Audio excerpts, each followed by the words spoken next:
Hello बच्चों, how are you? कैसे हो आप लोग? चलो, आज के लेक्चर में हम थर्मोकेमिस्ट्री के आगे का पार्ट देखेंगे। मैंने कल वाले लेक्चर में आप लोग को स्टार्ट कर दिया था थर्मोकेमिकल इक्वेशन। तो टाइप्स ऑफ थर्मोकेमिकल इक्वेशन के बाकी जो बचे हुए पार्ट्स हैं वो आज के लेक्चर में हम डिस्कस कंप्लीटली करेंगे। ठीक है, देखो, थर्मोकेमिकल इक्वेशन। ठीक है, थर्मोकेमिकल इक्वेशन। थर्मोकेमिकल इक्वेशन कल क्या होता है हम लोग डिस्कस कर, जो कल हमने दो देखा भी था, enthalpy of neutralization and enthalpy of formation. आज के लेक्चर में देखो हम क्या पढ़ने वाले। सबसे पहला है हमारे पास एंथैल्पी ऑफ ऑटोमाइजेशन।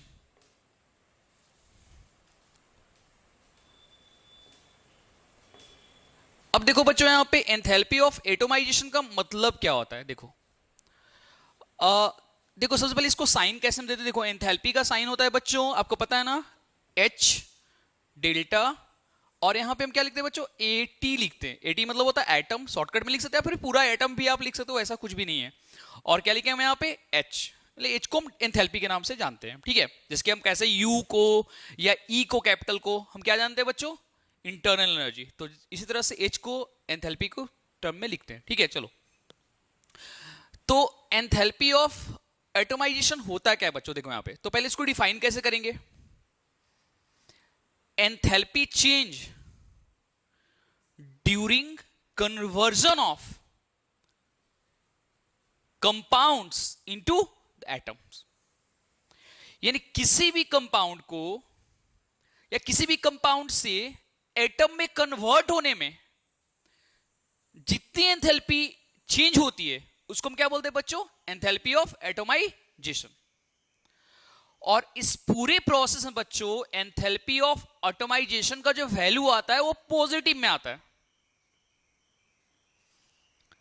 अब पॉजिटिव में आता है तो हमारे जितने भी बच्चे हैं इनको सबको पता है कि डेल्टा H का अगर वैल्यू एंथैल्पी चेंज का अगर पॉजिटिव में आता है तो रिएक्शन इज एंडोथर्मिक। तो हम ऐसे बोल सकते हैं क्या बच्चों कि इस रिएक्शन में यानी इस प्रोसेस में ओवरऑल क्या होता है, एंथैल्पी रिक्वायर्ड, एनर्जी रिक्वायर्ड होती है। यानी किसी भी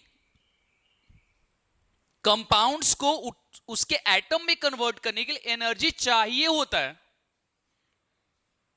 एंथैल्पी तो चेंज हर एक में होता है, कल भी आपने देखा और अभी आगे भी आप देखोगे यहां पे। लेकिन एंथैल्पी चेंज का वैल्यू क्या आ रहा है, पॉजिटिव आ रहा है, निगेटिव आ रहा है, वो किस पे डिपेंड किया, तो वो डिपेंड करता है सिचुएशन पे, कंडीशंस पे, कौन सी कंडीशन अप्लाई हो रही है। ठीक है, तो चलो देखो यहां पे एंथैल्पी ऑफ एटोमाइजेशन की अगर मैं बात करूं, यहां पे देखो दिस इज CH4 गैस। ये जो मैं एग्जांपल दे रहा हूं बच्चों, मेंस 2000, ये तब की बात, ये देखो ये जो क्वेश्चन है वो मेंस नहीं, तब की बात है जब AI ट्रिपल ई हुआ करता था, यानी कि 2008। उस समय में ये क्वेश्चन AI ट्रिपल ई में आया था कि व्हाट इज द वैल्यू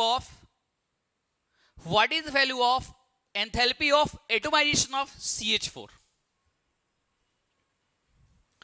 यानी कि AI ट्रिपल ई में ये क्वेश्चन आया हुआ था कि CH4 के एंथैल्पी ऑफ एटोमाइजेशन का वैल्यू क्या होगा। पूरा का नहीं, सिर्फ CH बॉन्ड का पूछा था, एक बॉन्ड का, CH बॉन्ड का क्या होगा। देखो मैं बताता हूं, वही एग्जांपल मैं ले रहा हूं। देखो, तो सबसे पहले हम बात करते हैं बच्चों यहां पे CH4 के बारे में। देखो, CH4 गैस है, और ये जब आपका ये किस में कन्वर्ट होगा, एटम में कन्वर्ट होने का मतलब क्या आपने समझा कि C एंड H, तो C gas plus 4H gas. देखो, लेफ्ट साइड में CH4 एक कंपाउंड के फॉर्म में है, जबकि राइट साइड में क्या होगा, ये भी एटम के फॉर्म में आ गया और हाइड्रोजन भी एटम के फॉर्म में है।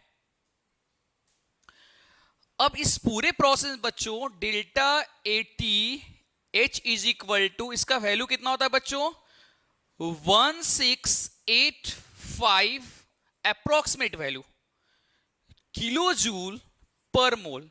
इसका मतलब क्या हो बच्चों, इसका मतलब कि when CH4 convert into the C and H, the total enthalpy change is 1685 kilojoule per mole approx value। और जैसा कि हम देख रहे हैं बच्चों यहां पे कि इसमें एंथैल्पी चेंज का वैल्यू निगेटिव में नहीं है, पॉजिटिव में। इसका मतलब हम ये समझ लेंगे कि एंथैल्पी चेंज का वैल्यू पॉजिटिव, तो रिएक्शन क्या होगा बच्चों, एंडोथर्मिक, यानी कि हीट की रिक्वायर्ड होगी, एनर्जी रिक्वायर्ड होगा बॉन्ड को ब्रेक कराने के लिए। अब आप देखो यहां पे मेंस में क्या क्वेश्चन आया था, देखो C1 2 3 4 1 2 3 4। आप देखो यहां पे तो एक कार्बन के साथ 4 हाइड्रोजन बॉन्ड लगे हुए हैं, ठीक है। तो एक कार्बन एटम के साथ 4 हाइड्रोजन बॉन्ड लगे हुए हैं, तो इन चारों हाइड्रोजन बॉन्ड को ब्रेक करने के बाद ही तो कार्बन और हाइड्रोजन में कन्वर्ट होगा। सीधी सी बात है यार, CH4 कार्बन और हाइड्रोजन में कन्वर्ट कब होगा, जब कार्बन के साथ जो हाइड्रोजन के चारों बॉन्ड अटैच्ड हैं वो पूरे पूरे पूरे क्या होंगे, ब्रेक हो जाएंगे। तो इस बॉन्ड को ब्रेक कराने के लिए टोटल एंथैल्पी चेंज का जो वैल्यू आता है कितना आता है बच्चों, 1685। तो AIEEE में क्वेश्चन आया था कि एक का वैल्यू क्या होगा, यानी कि एक CH बॉन्ड को ब्रेक कराने में कितनी एंथैल्पी चेंज होगी, यानी कितने एनर्जी की रिक्वायरमेंट होगी।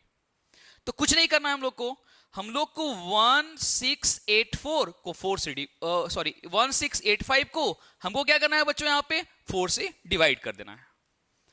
तो जो 4 से डिवाइड करने के बाद आएगा वो आपका आ गया पूरा एक CH बॉन्ड के लिए। आई बात समझ में। तो ये इस पे बेस्ड क्वेश्चन आ सकते हैं। अब देखो सीधी सी बात है यार, बोर्ड में अलग तरीके से ये पूछ सकता है और जेई का कॉन्सेप्ट अलग होता है। बोर्ड में क्या पूछेगा, define the term enthalpy of atomization with example. 2 number का क्वेश्चन आता है ये बोर्ड में, महाराष्ट्र बोर्ड में। मतलब ये मैं नहीं बोला कि यही क्वेश्चन आएगा, लेकिन इस टाइप के, यानी कहने का मतलब है कि एंथैल्पी और ये थर्मोकेमिकल इक्वेशन के टाइप से एक क्वेश्चन तो एटलीस्ट आता ही आता है डिफाइन करने वाला। न्यूमेरिकल को छोड़ दो, उसके बाद भी आपके टेक्स्ट बुक में होगा दिया हुआ, और बोर्ड का कॉन्सेप्ट ये हो, जेई का कॉन्सेप्ट वाला। जेई में सीधा क्वेश्चन पूछता है कि भाई इसका एनर्जी का है, बॉन्ड का वैल्यू कितना होगा।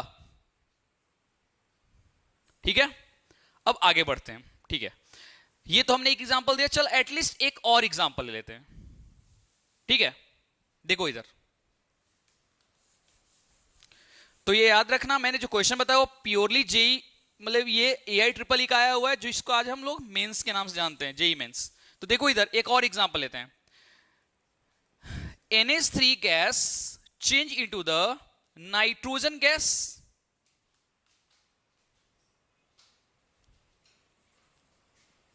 Plus hydrogen gas.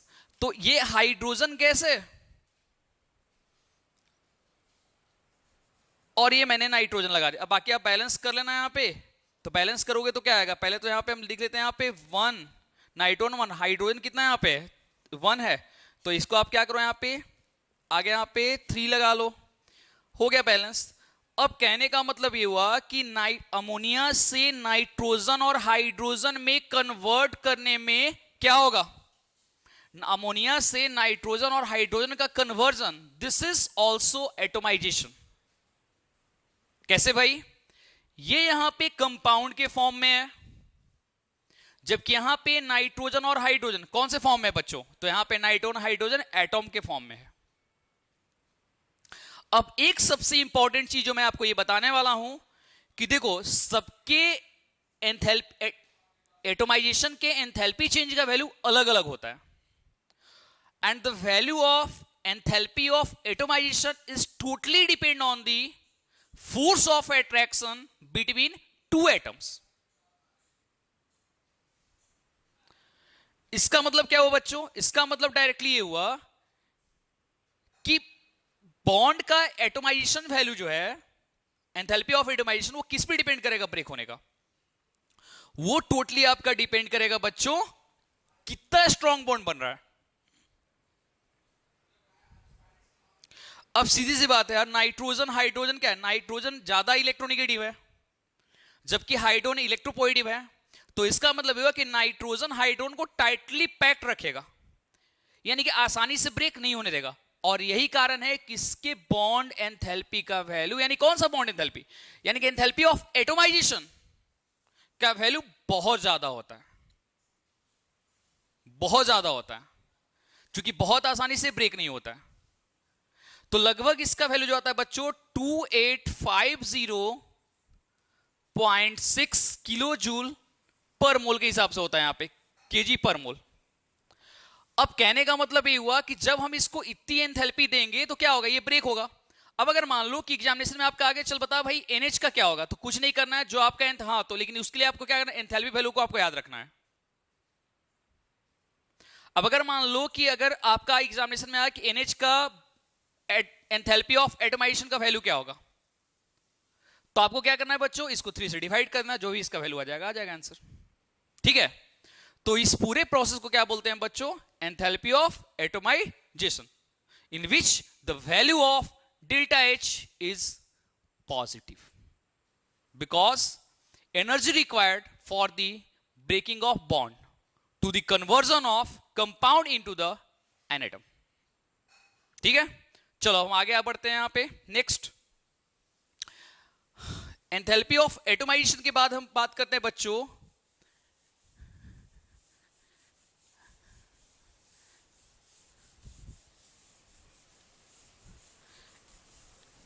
Enthalpy of solution.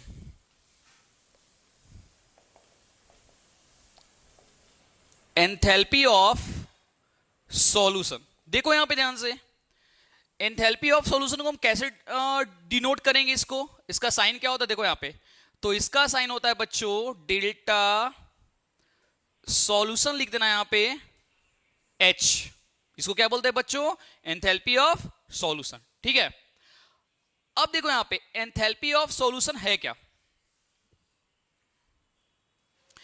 Enthalpy change, total enthalpy change during conversion of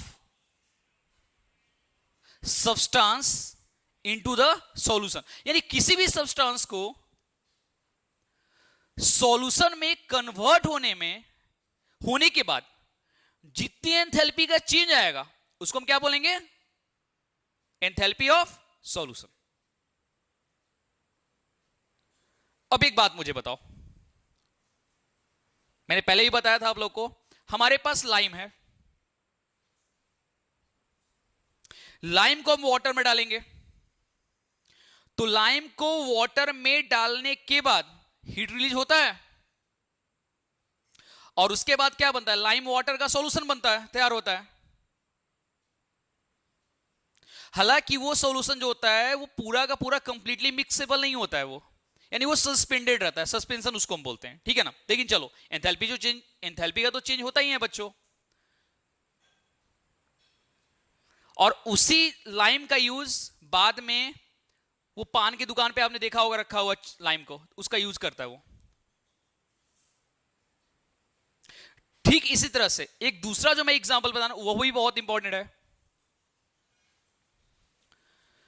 मान लो कि हमने H2SO4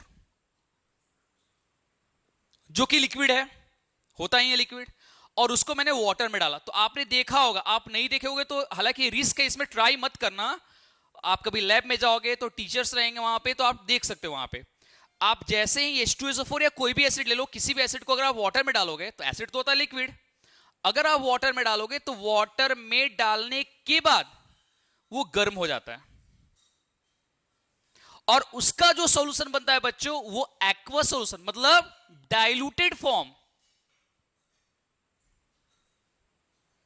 तो हमने ये दो एग्जांपल में क्या देखा,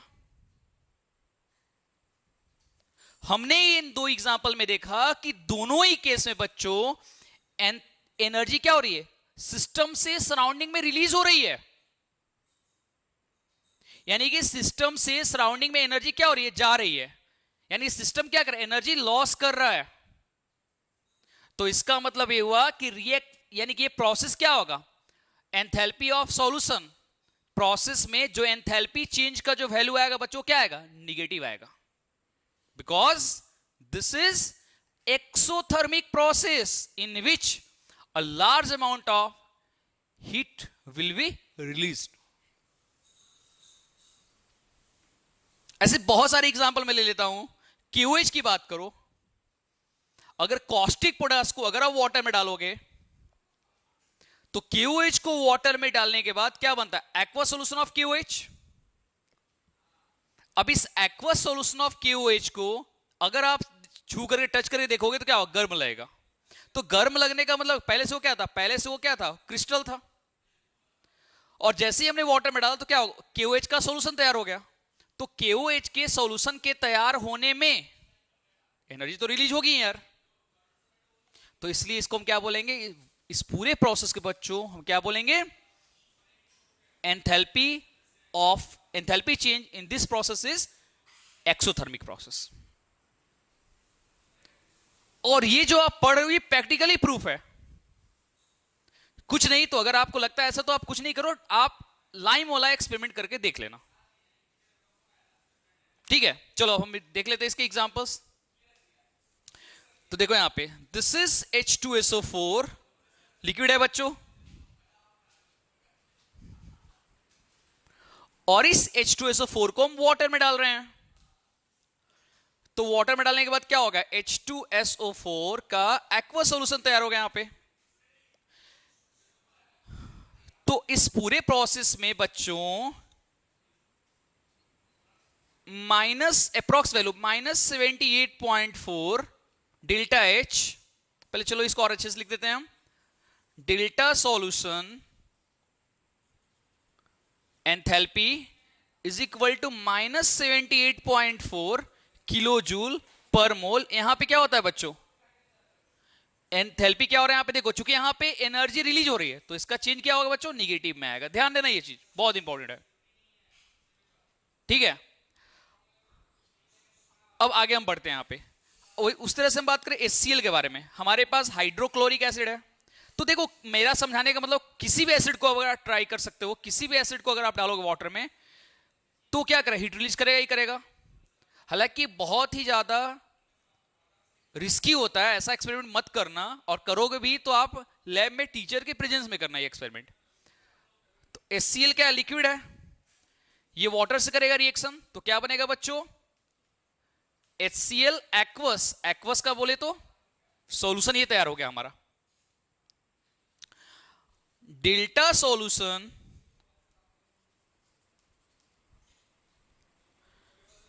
enthalpy is equal to 42.2 kilo joule per mole. ये भी वैल्यू निगेटिव में आएगा क्योंकि एंथैल्पी तो इसमें भी रिलीज होगा यार एनर्जी। एंथैल्पी का चेंज क्या होगा, निगेटिव में आएगा इसमें। नेक्स्ट दिस इज KOH बच्चों, ये पोटेशियम हाइड्रोक्साइड है। कैसा है बच्चों, ये क्रिस्टलाइन फॉर्म में है या सॉलिड फॉर्म में, मान लो सॉलिड फॉर्म में। और सॉलिड फॉर्म में है तो जब ये वाटर के साथ मिक्स होगा तो ये क्या बनाएगा बच्चों, ये KOH का एक्वस सॉल्यूशन तैयार करेगा। देखो ध्यान से,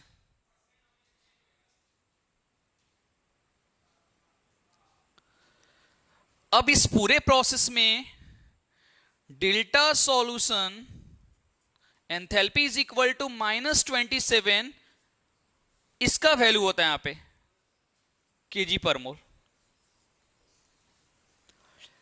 इस तरह से अगर मैं बात करूं यहां पे CH3COH, ये लिक्विड है बच्चों,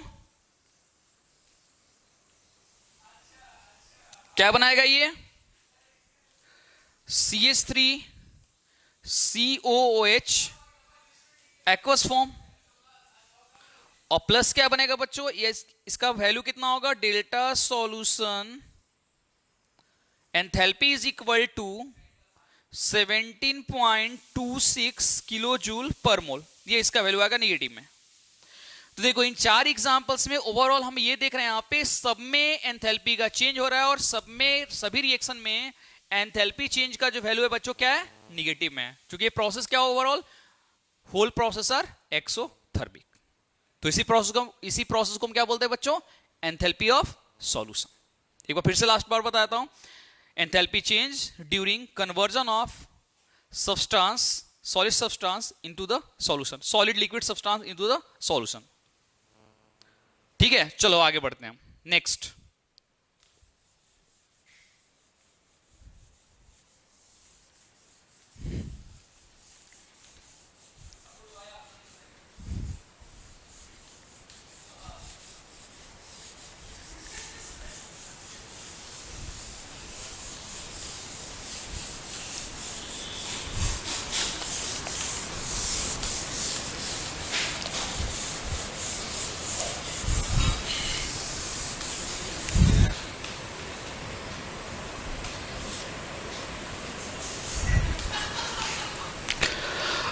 बच्चों यहां पे नेक्स्ट,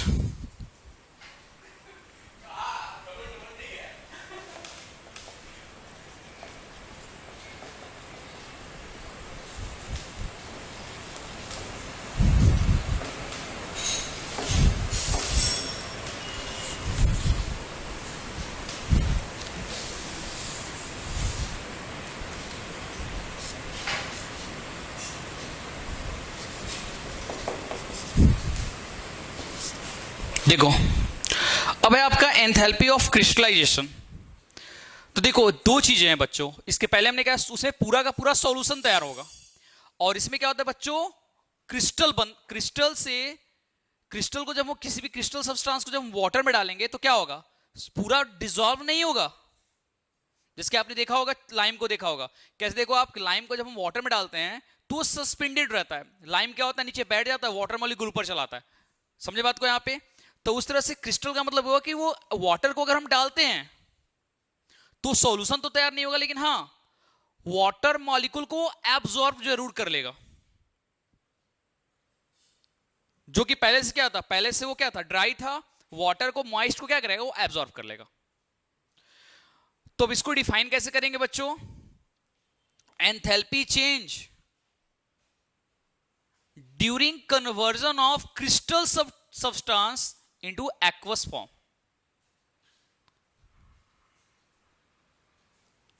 यानी एक्वस फॉर्म में किसी भी क्रिस्टल सब्सटेंस को कि एक मोल को एक्वस में कन्वर्ट होने में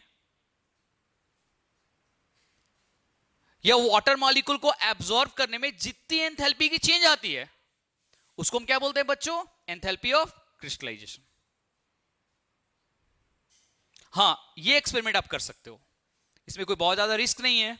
देखो हमने क्या किया, यहां पे CuSO4 ले लिया, सबने पढ़ा होगा, क्लास 10 से पढ़ते आ रहे हैं यहां पे, इसको ब्लू विट्रोल के नाम से भी जानते हैं हम लोग। अब इस कॉपर सल्फेट को हमने यहां पे 5 मोल्स ऑफ वाटर के साथ रिएक्शन कराया, तो ये क्या बना बच्चों, ये बन गया आपका CuSO4 इंटू 5H2O। इसका मतलब क्या हुआ, पहले ये आप समझो, इसका मतलब यह कि 5 मोल्स ऑफ क्रिस्टलाइन के साथ ये रिएक्शन यहां पे कर रहा है, प्लस का मतलब क्या हुआ, प्लस का मतलब ये हुआ कि 5 मोल्स ऑफ वाटर के साथ CuSO4 रिएक्शन कर रहा है, यहां पे रिएक्शन मतलब वो उसमें डिसॉल्व हो रहा है, और यहां पे फाइनली वाटर मॉलिक्यूल यहां पे प्रेजेंट है, इसमें वाटर मॉलिक्यूल इसमें ये डिसॉल्व कर चुका है CuSO4। अब इस प्रोसेस में सबसे इंपॉर्टेंट बात यह बच्चों कि इसमें एंथैल्पी का जो चेंज आएगा वो निगेटिव होगा या पॉजिटिव होगा। तो कभी भी ध्यान रखना, चाहे वाटर एब्जॉर्ब हो किसी भी सब्सटेंस में या वाटर में हम उस सब्सटेंस को डिसॉल्व मतलब सॉल्यूशन तैयार कर रहे हैं, दोनों ही केस में एंथैल्पी चेंज का वैल्यू क्या होगा बच्चों, निगेटिव में आएगा।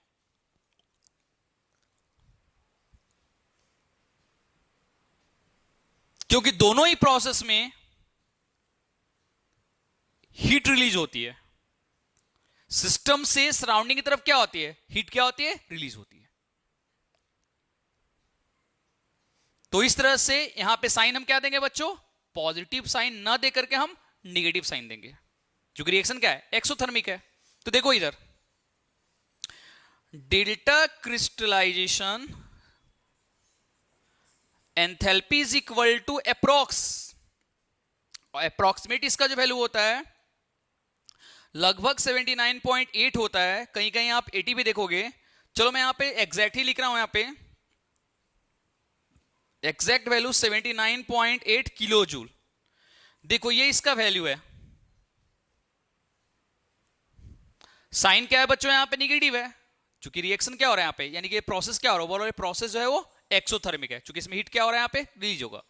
चलो एक और देख लेते हैं यहां पे FeSO4, इसको बोलते हैं बच्चों हम फेरस सल्फेट। क्या बोलते हैं, फेरस सल्फेट। और इस फेरस सल्फेट को बच्चों मैंने रिएक्शन किया यहां पे 7H2O के साथ। तो इस FeSO4 को अगर हमने H2O 7H2O के साथ जब रिएक्शन कराया तो रिएक्शन करने के बाद ये क्या बनेगा बच्चों, FeSO4 डॉट 7H2O। पता है इसको हम क्या बोलते हैं? This is called green vitriol. अब ऊपर वाले रिएक्शन की तरह नीचे में भी क्या हो रहा है? यहां पे वाटर मॉलिक्यूल है, ये पूरा का पूरा ये इसको एब्जॉर्ब कर रहा है। तो प्लस साइन और डॉट में क्या डिफरेंस पहले देखो। ये क्या, ये ड्राई है और ये क्या आपका हो गया मॉइस्ट फॉर्म। इसको और मैं बहुत ही आसानी तरीके से समझा देता हूं यहां पे आसान तरीके से। आपने लाइम को, ड्राई लाइम को देखे हो और उसी लाइम को आपने पान की दुकान पे देखा होगा लाइम को। तो दोनों लाइम में डिफरेंस क्या रहता है? एक लाइम जो होता है वो क्या होता है? क्विक लाइम होता है जो ड्राई होता है, और वाटर में डालने के बाद वो स्लैक लाइम बन जाता है। तो स्लैक लाइम का मतलब यह कि उसने वाटर मॉलिक्यूल को एब्जॉर्ब किया। तो जस्ट इसी तरह से बच्चों FeSO4 यहां पे वाटर मॉलिक्यूल क्या कर रहा है? एब्जॉर्ब कर रहा है। अब अगर आप एक्सपेरिमेंट करोगे, अगर आप सिस्टम को अगर छू करके देखोगे तो सिस्टम आपको गर्म लगेगा। चलो मैं बहुत सिंपल सा एक और एग्जांपल लेता हूं। आपने पीओपी का नाम सुना होगा, प्लास्टर ऑफ पेरिस। आपको मार्केट में मिल जाएगा, ढूंढोगे तो मिल जाएगा पीओपी। अब उस पीओपी को आप वाटर में डाल के देखो। तो उस पीओपी को अगर आप वाटर में डाल करके देखोगे तो आप क्या देखोगे? आप देखोगे कि जिस कंटेनर में रखे वो पूरा का पूरा गर्म हो गया है। आप एक काम करो कि एक्सपेरिमेंट करो, मुझे 1-2 लेक्चर के बाद बताना कि ऐसा हुआ था कि नहीं। पीओपी घर में भी होगा पुराने रखे हुए हैं, या तो फिर आप ऐसा है तो कहीं मार्केट से लेकर के आप किसी ग्लास में आप एक्सपेरिमेंट करके देखोगे, उसमें आप वाटर को डालोगे तो पूरा का पूरा वो सिस्टम गर्म हो जाएगा। तो क्वेश्चन ये बनता है कि पहले से वो गर्म क्यों नहीं था, बाद में क्यों गर्म हो गया? तो इसका एक लाइन में आंसर ये होगा बच्चों कि जब वाटर में वो जाएगा तो वाटर वो क्या करेगा? मॉइस्ट को एब्जॉर्ब करेगा। सॉल्यूशन नहीं बनेगा। सॉल्यूशन का मतलब क्या? Completely dissolve. जैसे इसके पहले वाले प्रोसेस में हो रहा था, यहां पे सिर्फ और सिर्फ वो मॉइस्ट को एब्जॉर्ब करेगा और थोड़ी देर के बाद क्या हो जाएगा कि वो सब्सटेंस जो है वो नीचे बैठ जाएगा, वाटर मॉलिक्यूल ऊपर आ जाएगा, लेकिन हाँ मॉइस्ट तो रहेगा। तो इसका मतलब ये हुआ कि प्रोसेस इज एक्सोथर्मिक। अब देखो यहां पे इसका पूरा जो वैल्यू होता है बच्चों, delta crystalline enthalpy is equal to, ये होता है आपका 116.32 किलो जूल। चूंकि ये वैल्यू यहां पे क्या होगा बच्चों, ये जो है आपका निगेटिव में आएगा, चूंकि रिएक्शन क्या हो रहा है आपका? एक्सोथर्मिक हो रहा है। हमारे बहुत सारे जब क्लास लेता हूं तो हमारे बहुत सारे स्टूडेंट का डाउट ये रहता है कि सर वैल्यू कैसे याद रखेंगे। तो देखो मैं एक बहुत ही आसान तरीका बताता हूं। सभी के वैल्यू याद रखना जरूरी नहीं है। तो बहुत सारे स्टूडेंट का क्वेरी ये भी रहता है कि सर क्वेश्चंस कैसे आते हैं इस पे। तो चलो मैं क्वेश्चंस के बारे में बताता हूं कैसे क्वेश्चन आएंगे। पहली बात तो ये कि इस पे बहुत कम ही चांस है कि इस पे सब्जेक्टिव क्वेश्चंस आए। मतलब क्या आप ऐसे मान सकते हो 20%, 80% केस में बच्चों इस पे न्यूमेरिकल आते हैं, और उस न्यूमेरिकल के लिए आपका डाटा गिवन रहता है। सिर्फ आपको फॉर्मूला बेस्ड वहां पे क्वेश्चन सोल्व करना होता है। तो आज के बाद से कोई भी स्टूडेंट दिमाग में ये कंफ्यूजन नहीं रखेगा, क्योंकि कई बार मैं जब क्लास लेता हूं तो बच्चों की एक क्वेरी आती है कि सर वैल्यू कैसे याद रखेंगे हम लोग, इतने सारे वैल्यू। तो आपको याद रखने की जरूरत ही नहीं है।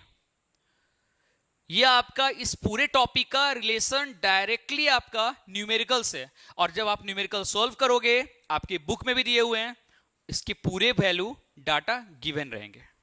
ठीक है बच्चों, चलो आगे बढ़ते हैं। चलो तो ये आपका हो गया एंथैल्पी ऑफ क्रिस्टलाइजेशन।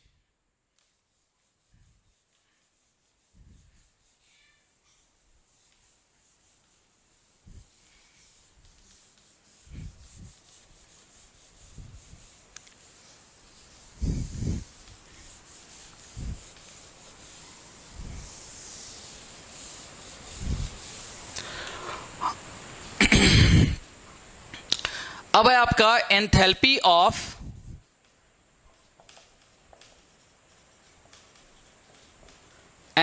ऑफ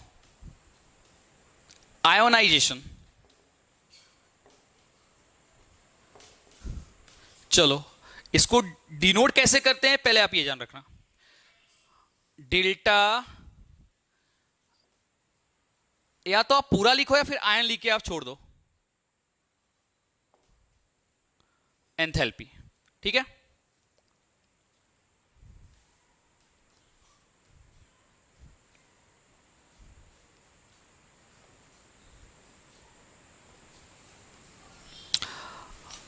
अब हमारे जितने भी स्टूडेंट्स हैं इनमें से कौन कौन से स्टूडेंट ऐसे हैं जिनको ये पता है कि एंथैल्पी या आयोनाइजेशन प्रोसेस क्या होता है। देखो this is a part of class 11th class में आपको पढ़ना है, 11th क्लास में आपको पढ़ना है आयोनाइजेशन के बारे में कि आयोनाइजेशन एक्चुअल में होता क्या है। ठीक है, आयोनाइजेशन प्रोसेस रियल में होता क्या है। तो आयोनाइजेशन का मतलब ये होता है बच्चों, डायरेक्टली अगर बोला जाए तो आयोनाइजेशन का मतलब ये होता है कि energy required for the removing of an electron from gaseous element, यानी किसी गैसियस एलिमेंट से इलेक्ट्रॉन्स को निकालने के लिए जितनी एनर्जी की रिक्वायरमेंट पड़ती है बच्चों, उसको हम बोलते हैं यहां पे आयोनाइजेशन एंथैल्पी। ठीक है, अब मान लो कि कोई न्यूट्रल एलिमेंट है और उस न्यूट्रल एलिमेंट से हमको क्या करना है बच्चों, उस न्यूट्रल एलिमेंट से हमको उसको आयंस में कन्वर्ट करना है। तो समझो यहां पे ध्यान से, तो न्यूट्रल एलिमेंट से आयन में कन्वर्ट होने में जितनी एंथैल्पी चेंज होगी उसी को हम क्या बोलते हैं बच्चों, एंथैल्पी ऑफ आयोनाइजेशन। एक बार फिर से बोलता हूं, आयन एंथैल्पी क्या होती है। तो आयोनाइजेशन एंथैल्पी का मतलब होता है energy required for the removing of an electron from gaseous element, किसी भी गैसियस एलिमेंट से इलेक्ट्रॉन को निकालने के लिए जितनी एनर्जी रिक्वायर्ड होती है, रिक्वायर्ड का मतलब क्या, the value of enthalpy change in ionization process is positive. इसका मतलब क्या हुआ, this reaction is endothermic not exothermic. क्योंकि आपको इलेक्ट्रॉन को निकालना है वहां से, और इलेक्ट्रॉन को निकालने के लिए आपको एनर्जी सिस्टम को देना पड़ेगा। तो प्रोसेस क्या होगा बच्चों, ये एंडोथर्मिक। चलो हम कुछ एग्जांपल इसके देखो। सबसे पहले हम बात करते हैं यहां पे HCN के बारे में। HCN एक्चुअली बच्चों देखो यहां पे HCN के यहां पे एक्वा सॉल्यूशन है, गैसेस भी ले सकते हैं यहां पे। तो एक्वस, इसके एक्वा सॉल्यूशन में हमने क्या, इलेक्ट्रिसिटी को फ्लो कराया, इलेक्ट्रोलाइसिस को बोलते हैं। अब इसके बाद क्या हो गया बच्चों, ये आपका क्या बनाएगा यहां पे H plus plus Cn minus बनाएगा, बोलो हाँ है ना, हाइड्रोजन पॉजिटिव साइनाइड माइनस। अब बताओ ये क्या था यहां पे, ये क्या है, ये कंपाउंड है, और ये क्या वहां पे डायरेक्टली यहां पे आयंस की फॉर्म में कन्वर्ट हो गया, बोलो हाँ है ना। तो इस पूरे प्रोसेस में क्या हो रहा है बच्चों, कंपाउंड आयंस की फॉर्म में कन्वर्ट हो रहा है। अब इस पूरे प्रोसेस में जितनी एंथैल्पी का चेंज होगा उसी को हम क्या बोलेंगे यहां पे, एंथैल्पी ऑफ आयोनाइजेशन। कितना होता है यहां पे, तो delta ion enthalpy is equal to positive में आएगा इसका value 7.25 kilo joule per mole, ये इसका अप्रॉक्सीमेट वैल्यू है बच्चों। इस तरह से एक और एग्जांपल हम देख लेते हैं यहां पे, दिस इज CH3COOH, क्या बोलते हैं इसको, बोलो एसिटिक एसिड। तो एसिटिक एसिड के एक्वस सॉल्यूशन में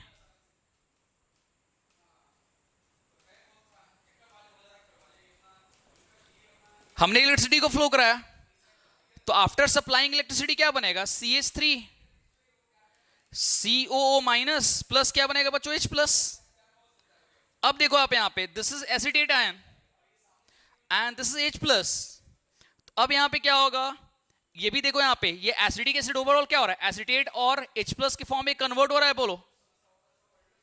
अब क्या हो गया यहां पे, delta ion H is equal to 4.16 kilo joule per mole, ये पॉजिटिव में वैल्यू आएगा बच्चों।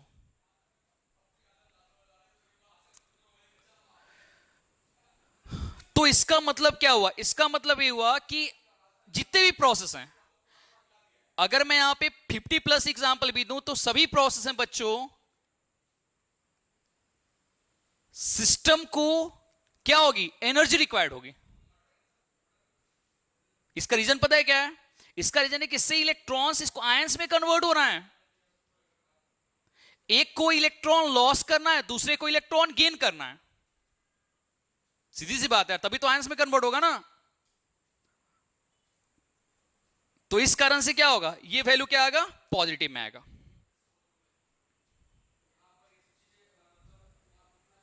बात समझ में आ गई?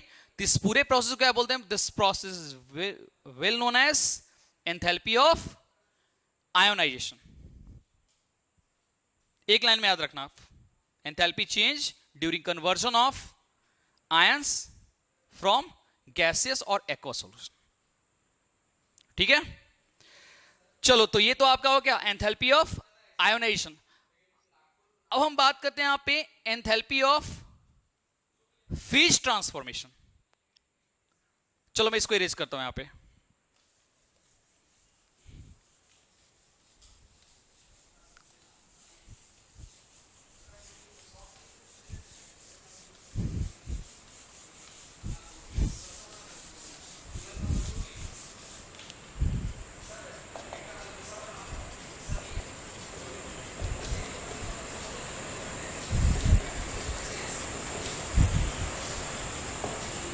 अब देखो यहां पे डेल्टा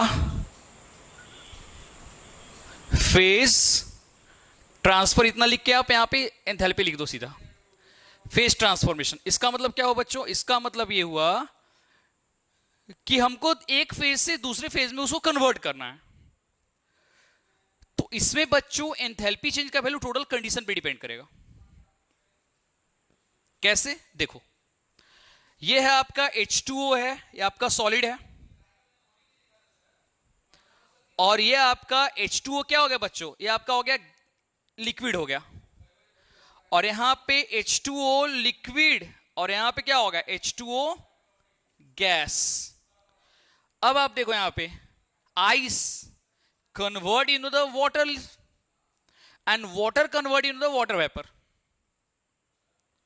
तो अब बताओ, तुम लोग सोच के बताओ कि क्या यहां पे एंथैल्पी चेंज का वैल्यू पॉजिटिव होगा या निगेटिव होगा? पॉजिटिव होगा। क्यों भाई? सिस्टम को, जिस सिस्टम में हम आइस को रख रहे हैं उस सिस्टम को एनर्जी रिक्वायर्ड है, तभी तो फेज में कन्वर्ट करेगा ना। तो इस तरह से क्या होगा, the process of melting of ice to the melting of ice to the formation of water vapor is called endothermic process. And for the endothermic process the delta H value is positive. ध्यान रखना। लेकिन हां एक बात और ध्यान रखना, इसमें उल्टा भी हो सकता है। अगर मान लो कि मैंने वाटर वेपर को मैंने छोड़ दिया ठंडे जगह पे, तो क्या होगा, धीरे धीरे करके क्या, वो तो एनर्जी रिलीज करेगा ना। तो इसका मतलब क्या हुआ कि यहां पे साइन में कन्वर्जन आ जाएगा। कन्वर्जन मतलब साइन क्या हो जाएगा, निगेटिव हो जाएगा। तो दोनों ही केस में हम क्या बोलेंगे, एंथैल्पी ऑफ फेज ट्रांसफॉर्मेशन। क्योंकि अभी क्या हो रहा है, सॉलिड सीधा वेपर बन रहा है, और फिर अगले फेज में उल्टा करोगे क्या, फिर वेपर से वाटर बनेगा, वाटर से क्या बनेगा, आइस बन जाएगा। तो सिर्फ साइन का याद रखना, एक जगह साइन पॉजिटिव होगा, एक जगह साइन क्या होगा, निगेटिव होगा बच्चों। ठीक है, अभी और भी बचे हुए टॉपिक नेक्स्ट लेक्चर में, इसके बाद हम एंथैल्पी के पार्ट्स डिस्कस करेंगे। ठीक है, अगले लेक्चर में इसके बाद वाले पार्ट हम डिस्कस करेंगे। इस पे बेस्ड क्वेश्चन आपको आएंगे तो बना लेना। और कल मैं लाइव डीसीएस क्लास लेने जा रहा हूं, जो अभी तक जितने भी लेक्चर हो गए उसके, तो आप लोग कल प्रिपेयर रहना। बाकी आपसे टाइम बाद में डिस्कस हो जाएगा, कितने बजे आपको टाइम दिया जाएगा। ठीक है ना, चलो ऑल द बेस्ट।